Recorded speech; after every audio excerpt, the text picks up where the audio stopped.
Let's talk about calorie density foods. Now, this is all about helping you make smarter choices to keep fuller for longer, which is going to help you keep on track. If you keep on track, you're going to get your results. So let's dive into this, short and sweet. Calorie density. Calorie density is the same amount of calories per gram of food.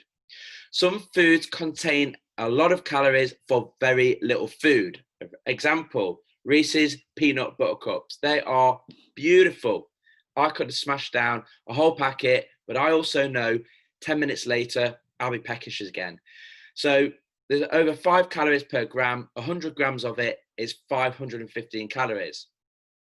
Some foods contain a lot of food for very little calories. So, example, you've got this apple, it's the same uh, amount of food in grams and it's 52 calories instead of it being 515 calories for the same 100 grams. So, there's 10 times the amount of calories in the peanut Reese's Buttercups.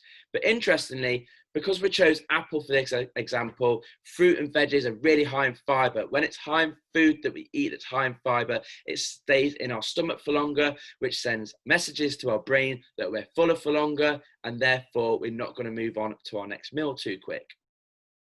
Let's look at this healthy breakfast, and this is all perfectly healthy. So you've got full fat Greek yogurt, honey, blueberries, naked shake, and it's 619 calories.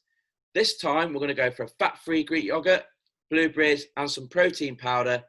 The same kind of breakfast, the same food volume, only 216 calories. The same food volume, only 216. Can you see how we can save those 403 calories just by thinking differently about our food choices? And this is an absolute game changer, because once you apply this, you're going to feel full and satisfied, hit your calories, feel happy, and lose the weight.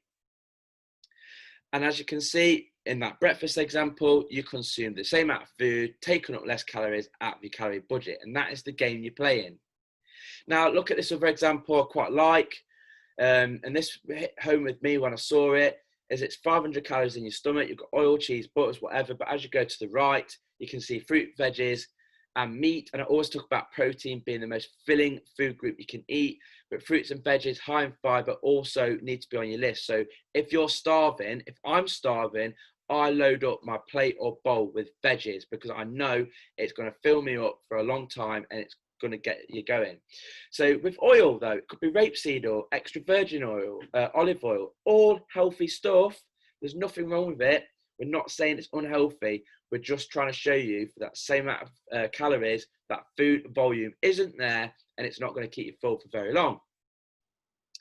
So when it comes to fat loss, you've got to change that mindset and focus on calorie sparse food. You get smarter. And the thing is, when you start throwing yourself into it, it does become easy. And if anything, second nature. You know, an example, a couple of weekends ago, I had a double quarter pounder of cheese from McDonald's. I love that kind of thing. I know it's filth. It is what it is. It was a Saturday night and I only had that burger. It was 750 calories. Now, if I decided not to have it and I went for a Sunday roast, for example, loaded with meat, vegetables, potatoes, Yorkshire pudding, gravy, it would be 750 calorie. Sunday roast would be a massive volume of food. It would fill me up at the time and for hours after. Literally, after that burger, I remember telling Holly I was hungry probably about half an hour later, if not straight away. The question always wants to be, how much food are you getting for the calories you are consuming? Spend your calorie budget wisely. Coach Si, signing out.